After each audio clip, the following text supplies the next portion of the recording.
The kitchen was ablaze, smoke curling like ghosts through the widow's small farmhouse, and only one young Comanche man dared to rush inside. Cradling her crying baby in his strong, soot-streaked arms, he looked up at her and said nothing, but in that silent moment, Clara realized he was far more than just a hired hand. Before starting the story, don't forget to like the video and tell us where you're watching from in the comments. The sun had barely risen over the rolling prairie when smoke curled lazily from the widow Clara's small farmhouse, twisting into the pale morning sky. Its thin gray ribbon carried an acrid scent of burning wood, the sharp tang of fear, and the unmistakable smoke of a kitchen gone wrong. Clara's heart lurched as she raced across the rough-hewn floorboards, the baby in her arms squirming and crying, its small fists clenching in terror. Her eyes darted, searching for the source, and there he was, a young Comanche man with dark eyes like tempered steel, kneeling in the midst of the smoke, swiping flames from a wooden counter with nothing but a damp cloth. He moved with the effortless grace of someone born to the land, as if the prairie itself had taught him how to dodge danger without thinking. The kitchen fire roared, flames licking at the rafters, yet he seemed calm, methodical. Clara froze, unsure whether to run or trust him. "Stay back," she called, her voice brittle with panic. But her command fell short against the roar of the fire. Tayan, though she didn't yet know his name, ignored her warning. His hands, steady and sure, lifted the baby from her trembling arms before she could protest. Smoke stung his eyes, and yet he cradled the child as gently as if holding a feather. Clara felt an unfamiliar flutter of something she hadn't felt in months. Awe.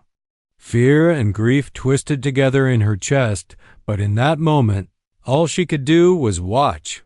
He moved her child to the corner of the room, shielding it with his own body, and with a single sweep of the cloth, smothered a small flare that had threatened the old oak cupboards.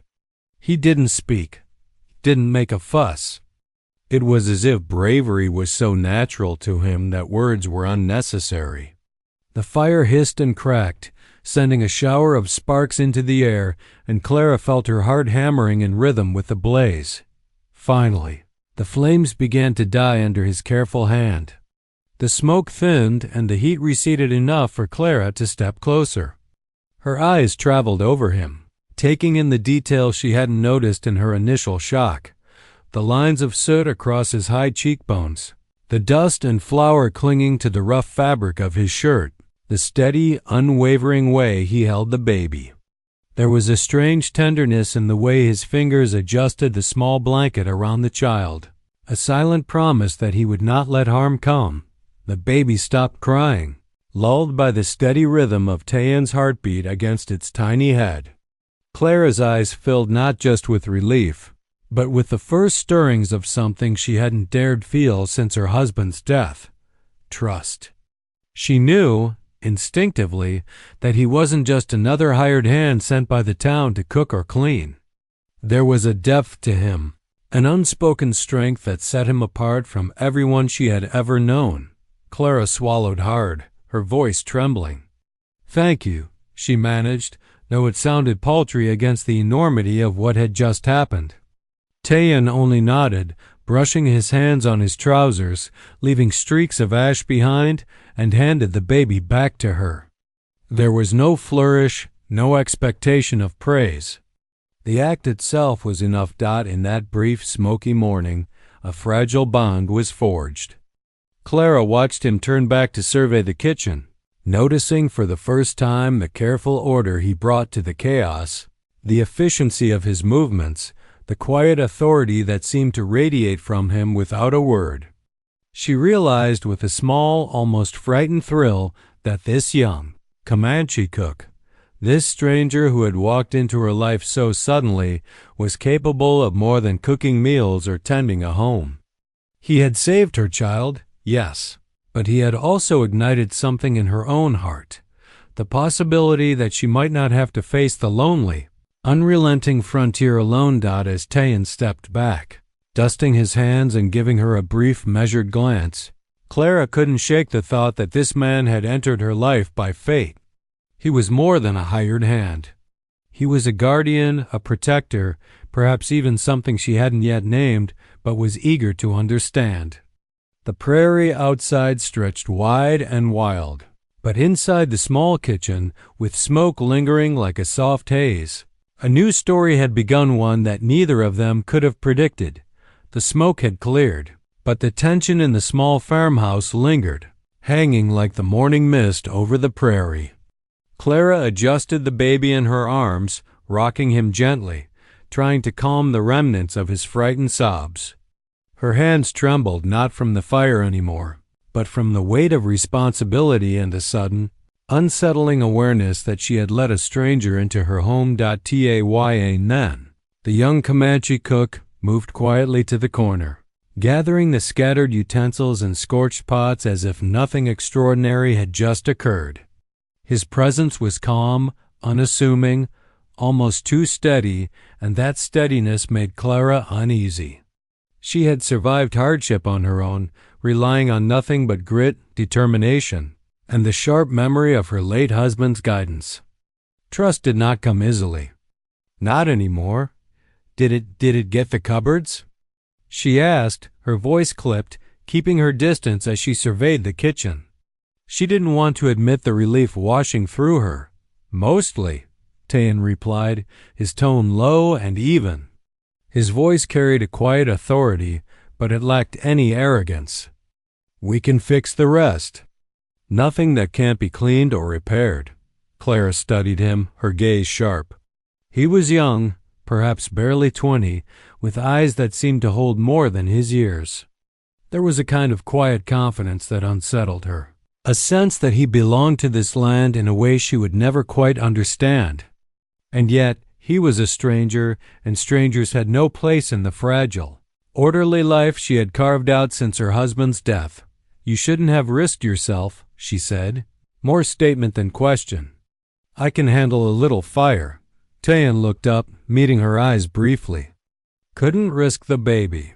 The simplicity of the words, the absence of flourish, spoke volumes. Clara felt a strange, involuntary respect, but she also bristled. Respect was not the same as trust, and trust was a currency she no longer spent lightly. She had seen too much, lost too much, to hand her heart over to anyone who simply showed courage. Days passed, and Tayan continued his work in the house and on the small homestead. He cooked, cleaned, and tended to the baby with quiet precision, never asking for thanks, never lingering in her sight longer than necessary. Clara kept her distance, observing him like a cautious hawk circling overhead. She noticed the small things, the way he hummed softly to the baby while rocking him to sleep, the careful attention he paid to the meager garden outside, the way he handled the horses with a sure, unhurried hand. Each act was small, but together they formed a pattern of care that made her uneasy in its perfection. Her neighbors whispered in the dusty town, their voices carrying judgment and curiosity alike. That cook. He's too quiet, too skilled. You sure he's just a hired hand? Clara heard the words repeated in the market, in the general store, in passing on the dusty streets. She dismissed them outwardly, but inwardly they echoed. There was something about Tayan that unsettled the ordinary rhythms of her life. At night, she lay awake listening to the baby's soft breathing. She thought about the young Comanche who had walked so effortlessly into her home and into her life. He didn't ask for anything, didn't push for attention. Yet his presence lingered in every corner, in the scent of the clean kitchen, in the quiet efficiency of her chores. Trust, she realized, was a slow, stubborn thing, and he was testing its boundaries without even trying. She found herself speaking to him in short, clipped sentences at first, cautious of the intimacy that life demanded. The milk's boiling, she would say. Watch the baby while I fetch water, he complied silently, and she noticed that the baby's cries were never long when Tayan was near. Slowly, begrudgingly, she started to see that he was reliable in ways most people claimed but rarely proved. Still, her heart remained guarded. She had loved, and she had lost, and the thought of opening herself again was frightening. Every small act of care from him was met with an internal barrier she could not yet lower. Yet, each time she saw him with the baby, gentle and steady. A spark of something unfamiliar hope, perhaps, or maybe simple admiration, threatened to crack the walls she had built around. Herself, Clara began to understand that Tayan was not like the others in town. He was quiet, but he was deliberate. He was young, but he carried a weight of experience. He was a stranger, but one who had proven in the most intimate, terrifying way that he could be trusted with the most precious thing she had. And though she would never admit it aloud, the thought that maybe, just maybe, she didn't have to face the prairie alone crept steadily into her mind. For now, though, she remained wary. She watched him, measured him, questioned every silent gesture. In her world, caution was survival. But even as her instinct warned her to pull back, a small, unspoken truth was beginning to form. Tayan was not just a hired hand. And whether she was ready to admit it or not, he was becoming something far more important to her and to her fragile little family. The days stretched long under the relentless Texas sun, and life on the small homestead settled into a fragile rhythm. Clara moved about the house with careful efficiency, preparing meals, tending the garden, and keeping an eye on the baby. But what she noticed most as the hours passed was Tayan, the young Comanche cook, moving quietly through her world, leaving small acts of care in his wake like footprints in the dust. He never made a show of it. He did not announce his deeds or expect praise. He simply acted. Each morning, before Clara stirred from her bed, she would find the fire stoked and a pot of porridge simmering gently, the scent drifting through the small farmhouse and waking the baby in the most tender way. She had long relied on herself to maintain this order.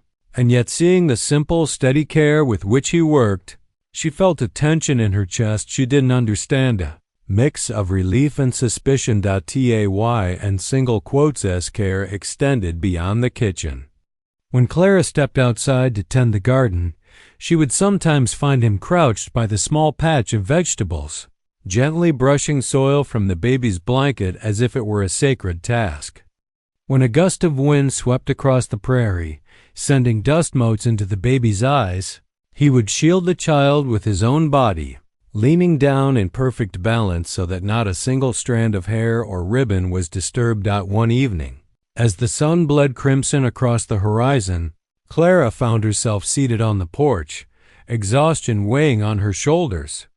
The baby slept in Tayan's arms, his small face resting against the warmth of the young man's chest. She watched him rock gently, humming in a language she didn't understand.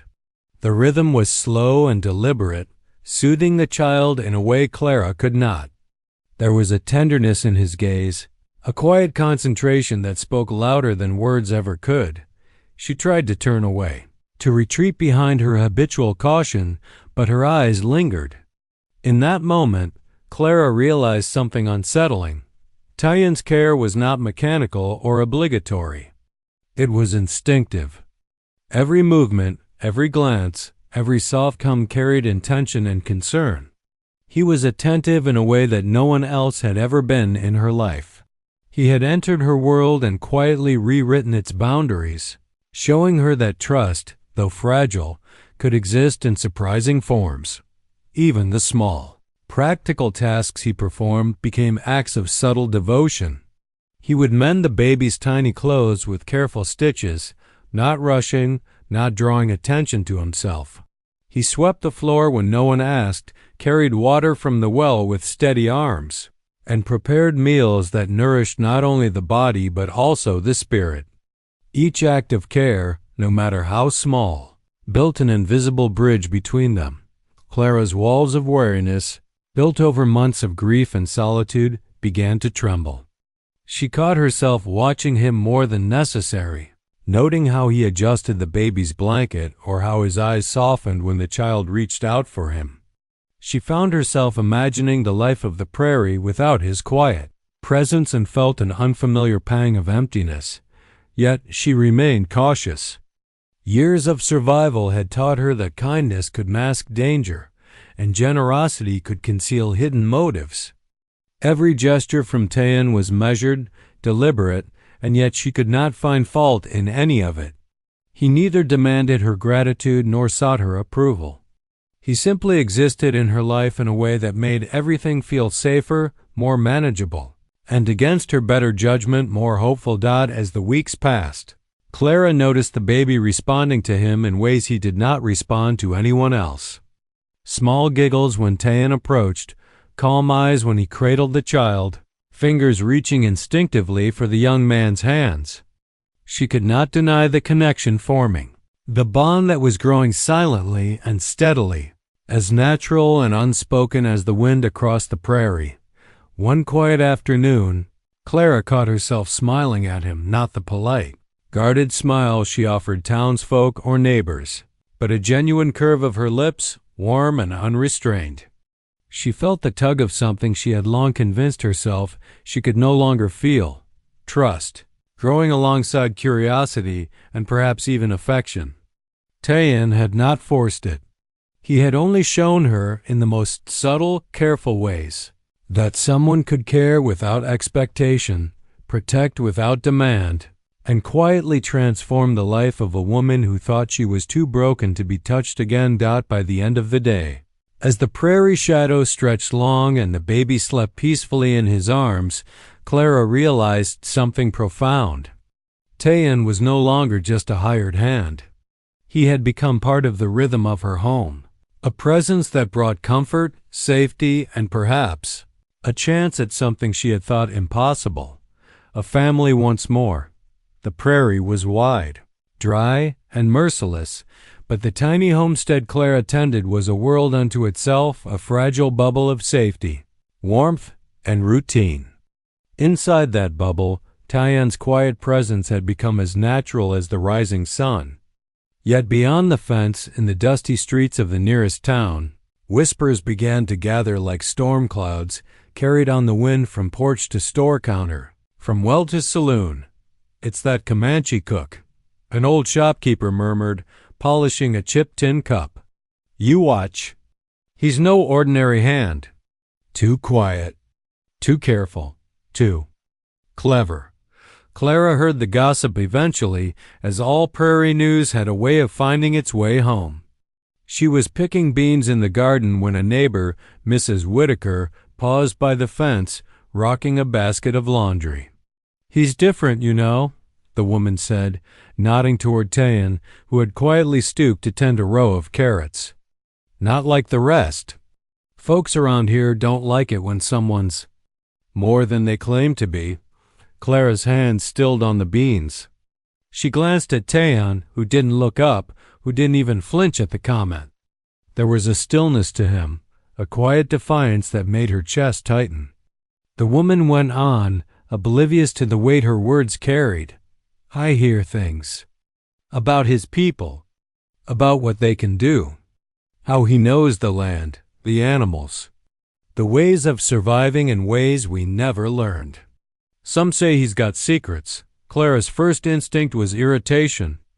Gossip was the lifeblood of small towns, often as dangerous as bandits, but it was also hollow, spun from fear and ignorance. Still, she could not completely shake the unease that settled into her bones. Tayan's life was a mystery to her, as much as the frontier itself, and the whispers forced her to confront a truth she had been avoiding. He was not like anyone she had ever known.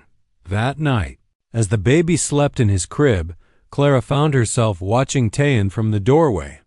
He was in the kitchen, cleaning the last of the dishes from supper. The soft light from the hanging lantern cast shadows across his face, highlighting the sharp lines of his cheekbones and the intensity in his dark eyes. He worked silently, methodically, moving as if he had been born to this land, as if every gesture had a purpose. The whispers echoed in her mind.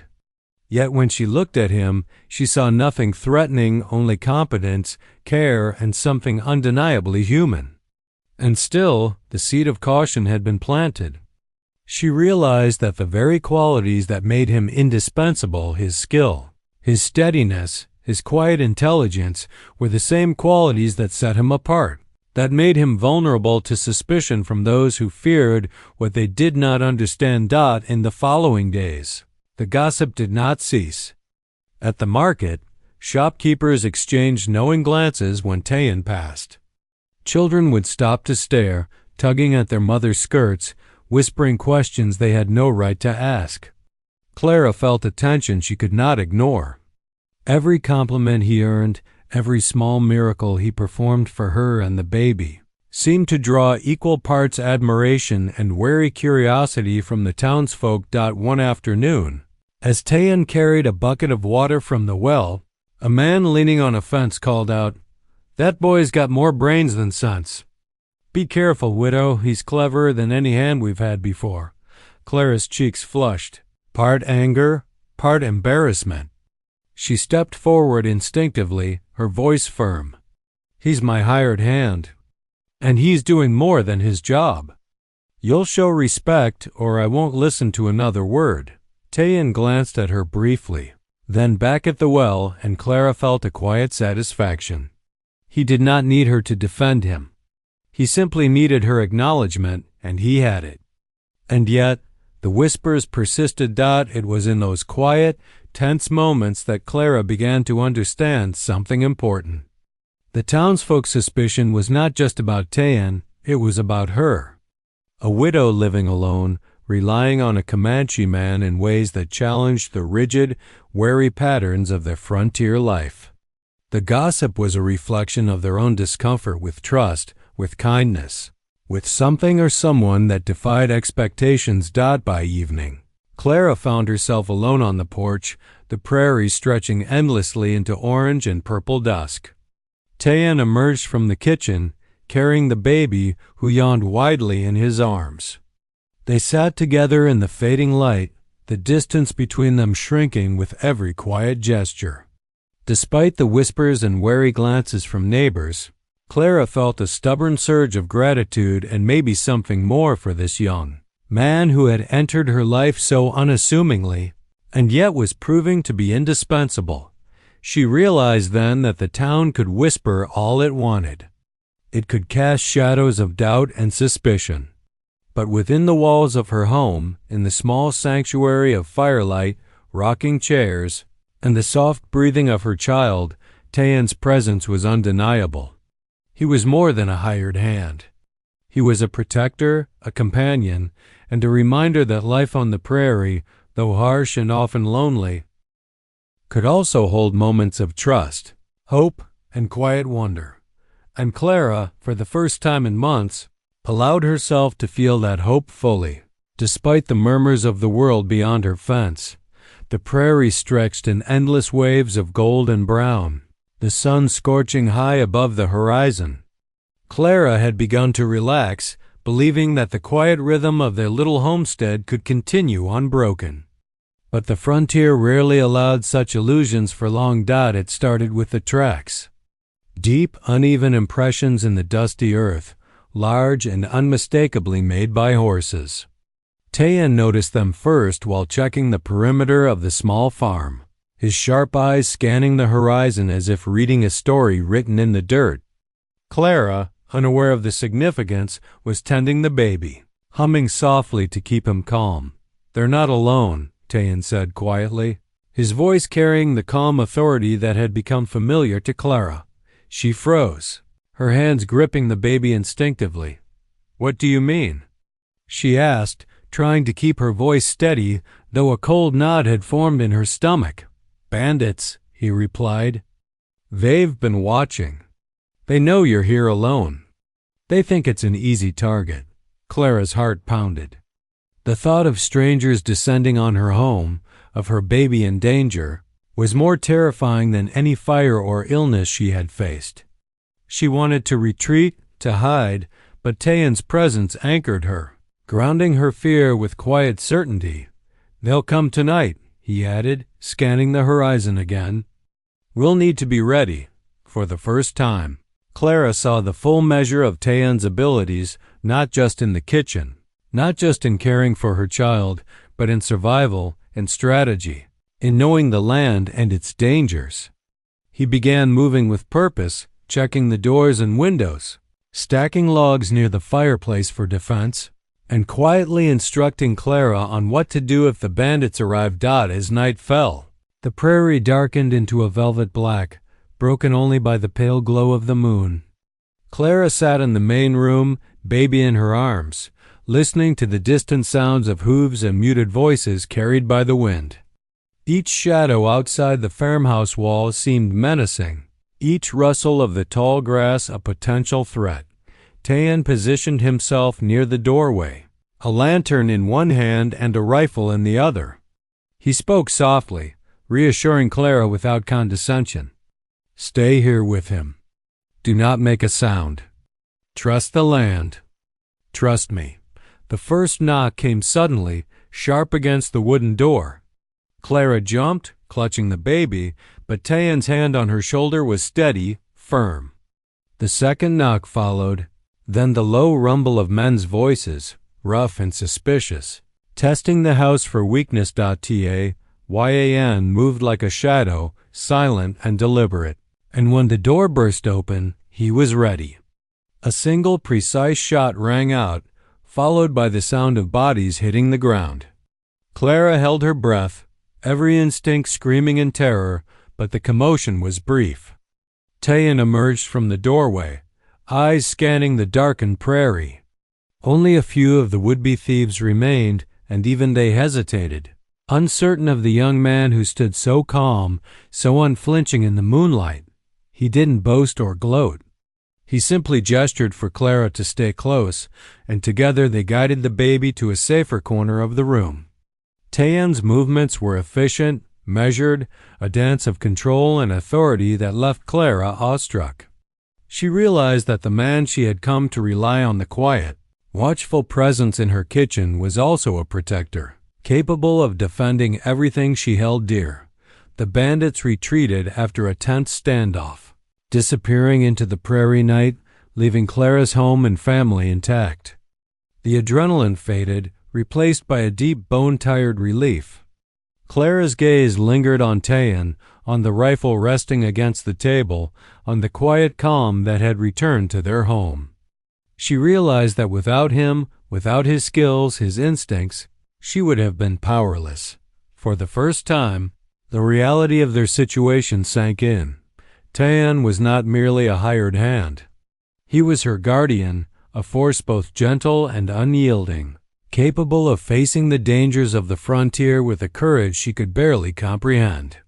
And in that realization, Clara felt an unexpected shift within herself. Trust was no longer a distant, cautious consideration. It was tangible, earned in fire and fear and unwavering care. That night, as the baby slept safely in his arms, Tayan sat beside Clara on the porch. The prairie stretched silently before them, the moon casting long shadows across the land. No words were needed. The bond between them had been tested by fire, by fear, and by danger, and had emerged unbroken. Clara's heart, long closed, felt a cautious but undeniable sense of hope. She understood, at last, that Tayan was more than a hired hand. He was a protector, a steadying presence, and perhaps, if she allowed herself to believe, something far more profound, a man who could share not only her burdens, but the fragile joys of a life reborn on the prairie. The prairie dawn was cold and sharp, the kind of morning that made the bones ache and the air bite at exposed skin. Clara had just finished feeding the baby when Tayan returned from checking the perimeter. His eyes were alert, scanning the horizon with a vigilance that made her pulse quicken. The previous night's bandits had vanished, but the threat of the frontier was never gone, it merely shifted.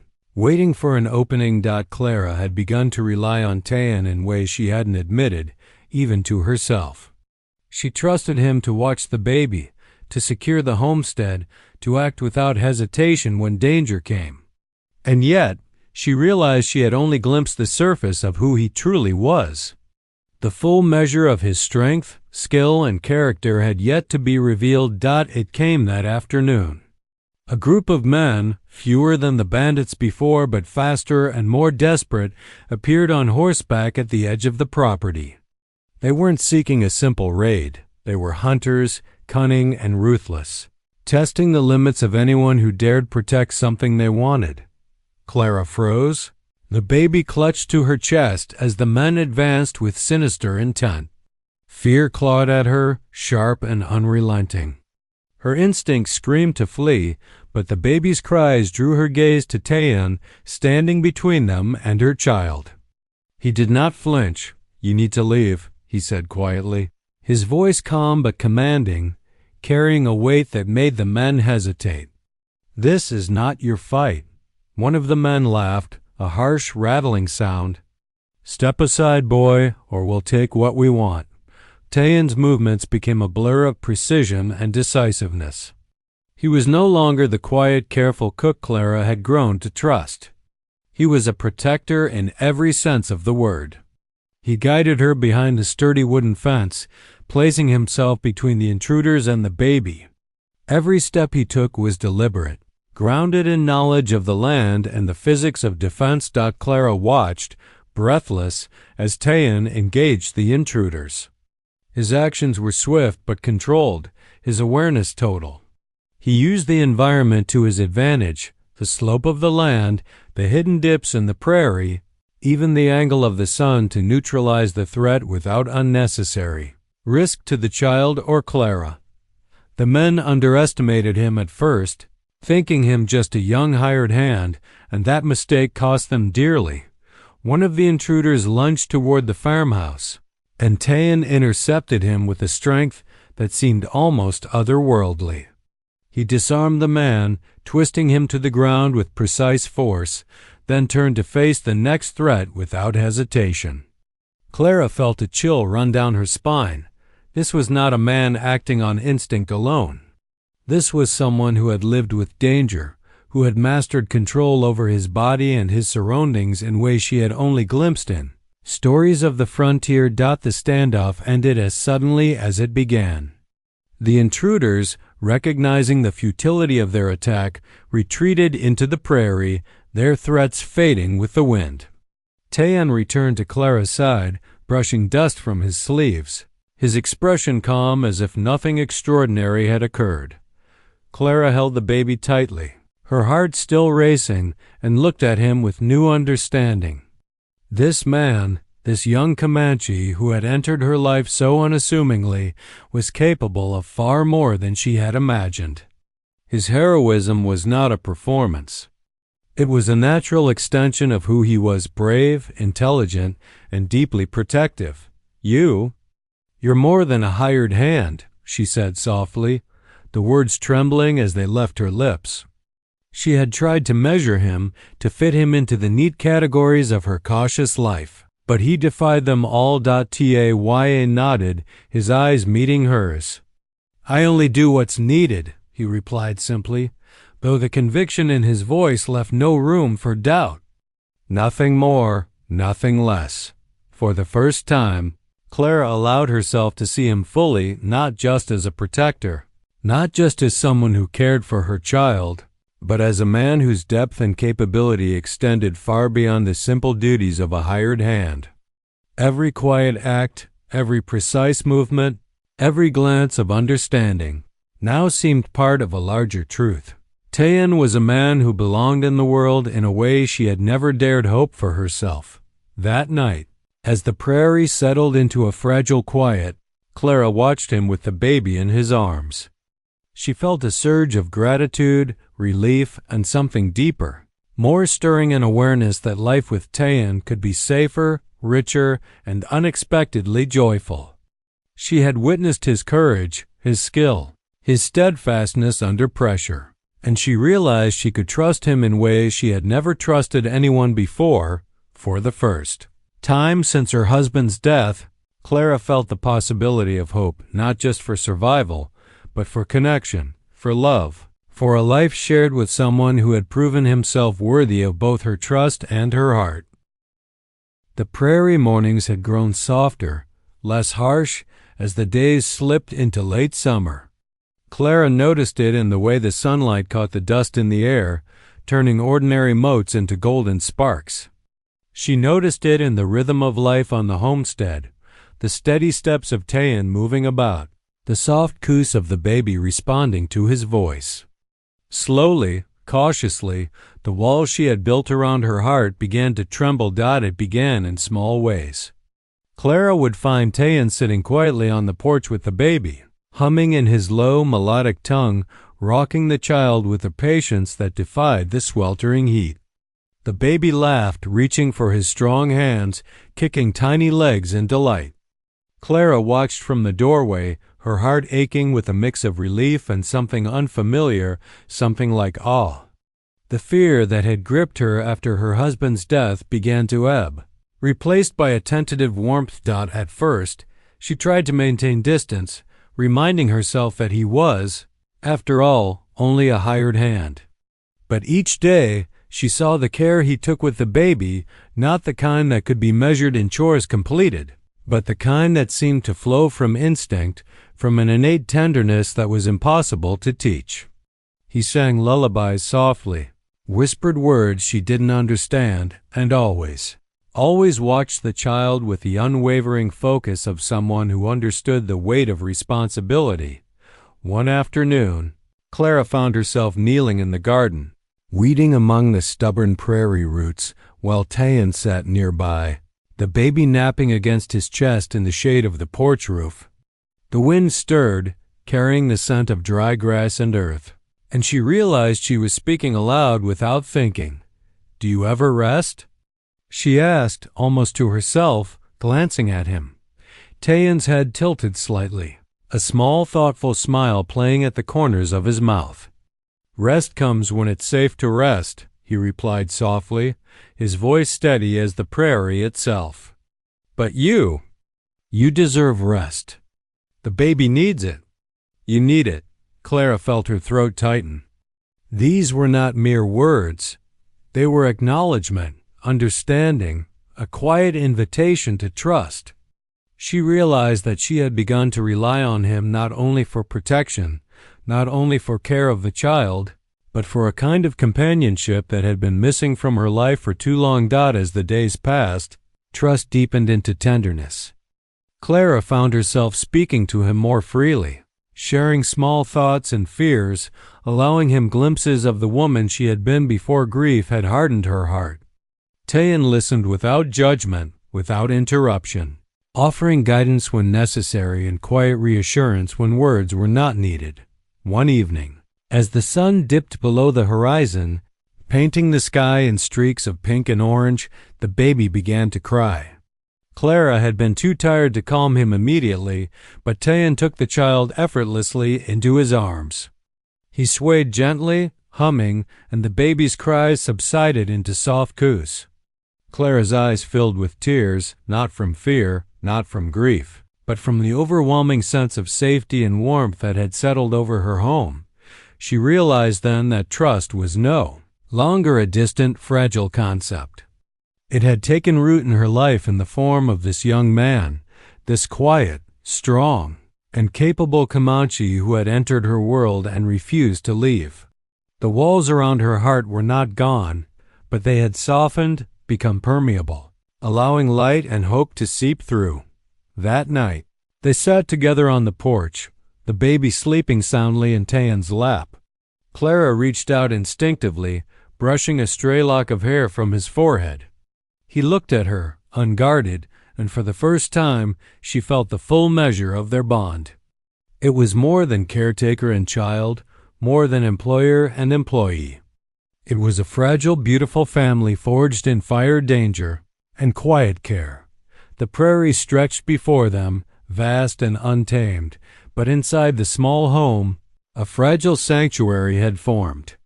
Clara leaned against Tayan's shoulder, feeling the warmth of his presence, the steady rhythm of his breathing, The sense of protection that went far beyond mere physical safety. In the stillness of that twilight, she understood something she had long denied herself. She could trust him. Not just with the baby, not just with the chores, not just with the safety of the homestead, but with herself, her fears, and perhaps, in time, her heart. The prairie wind whispered across the fields, carrying with it the promise of new days of quiet joy, and of a bond that had been forged through fire, through danger, and through unwavering care. Clara allowed herself to rest in that truth, and in doing so, she discovered the fragile, tender possibility of love rooted not in grand gestures, but in the quiet, steadfast acts of a man who had become more than a hired hand. The prairie was quiet that morning, the sun lifting slowly over the horizon, casting long, golden shadows across the fields. Clara stood at the edge of the porch, the baby in her arms, watching Tayan move through the yard with the kind of ease that only comes from knowing the land like the back of one's hand. There was a rhythm to his movements, feeding the animals, checking the fences, tending the garden that felt as natural as breathing. It had been months since the fire, months since the bandits, months since she had first allowed herself to notice the quiet strength of the young Comanche who had come into her life. The house had grown brighter, the baby healthier, the homestead safer, and Clara herself. Well, she felt something she hadn't felt in years: hope. The neighbors had noticed the changes, too. Whispers that had once carried suspicion now carried respect. They saw Tayan as more than a hired hand, and perhaps they saw Clara's life transformed in a way that no gossip could erase. But for Clara, that acknowledgement mattered little. The truth of Tayan's place in her life was not defined by the town, it was defined by the daily, small acts of care and courage he performed quietly, without demand or recognition. That afternoon, she watched him cradle the baby in the shade of the old oak tree. The infant's giggles echoed across the yard, and Tayan's eyes softened, the faintest smile tugging at his lips. Clara felt a swell of something warm and deep in her chest. There was no longer any doubt. The man who had saved her home, who had protected her child, who had shown unflinching patience and courage, was not just a presence in her life, he was family. She stepped forward, brushing the dust from her hands, and Tayan looked up. Their eyes met, and for the first time, no words were necessary. Clara knew what she felt, and she knew, with certainty, that he felt it too. Trust had grown into something richer, something tender and enduring. It was not forced, not sudden. It had been forged in the fires of crisis, in the quiet acts of care, in the shared rhythm of life on the prairie. "Come inside," she said softly, a smile breaking across her face. "It's almost supper time," Tayan nodded, the baby cooing in his arms, and together they walked toward the house. The prairie stretched wide and golden around them, wild and untamed, but within the walls of their small home, a sanctuary had grown, a home filled with laughter, care, and quiet love. As the evening settled, Clara prepared the table while Tayan tended the fire. The baby slept soundly in the corner of the room, wrapped snugly in a blanket Tayan had stitched himself. There was a comfort in the familiarity, a sense of completeness she had not known in years. Life on the prairie remained harsh, but here, within this home, they had built something enduring. Later, as they sat on the porch together, watching the sun dip below the horizon, Clara rested her head on Tayan's shoulder. The prairie stretched endlessly, a wild, untamed landscape that mirrored the unpredictable nature of their lives. Yet here, in this small pocket of safety and trust, everything felt possible. "You're more than I ever imagined," she said quietly, glancing up at him. Tay and single quotes as hand brushed gently over hers. "And you've shown me that a life can be more than survival," he replied. "It can be?" Family. The words settled between them like a promise, unspoken but understood. Clara realized that she no longer feared the loneliness of the frontier. She had Taeon, steady and unwavering, and together they would face whatever the prairie sent their way. He was more than a hired hand. He was her protector, her companion, and in time, the heart of the family they had begun to build. The baby stirred, waking with a soft yawn, and Taeon lifted him into his arms once more. Clara watched the small trio, the two adults and the child, who had drawn them together silhouetted against the fading light. For the first time in years, she felt a profound sense of peace. The hardships of the prairie remained, but they were no longer alone. And as the stars began to pierce the twilight sky, Clara knew the truth she had been discovering all along. Life, like the prairie itself, was wild and unpredictable. But with trust, care, and courage, it could also be beautiful. Taeon had proven it not with words or promises, but with every quiet act of love, protection, and steadfast presence. He was more than a hired hand. He was family.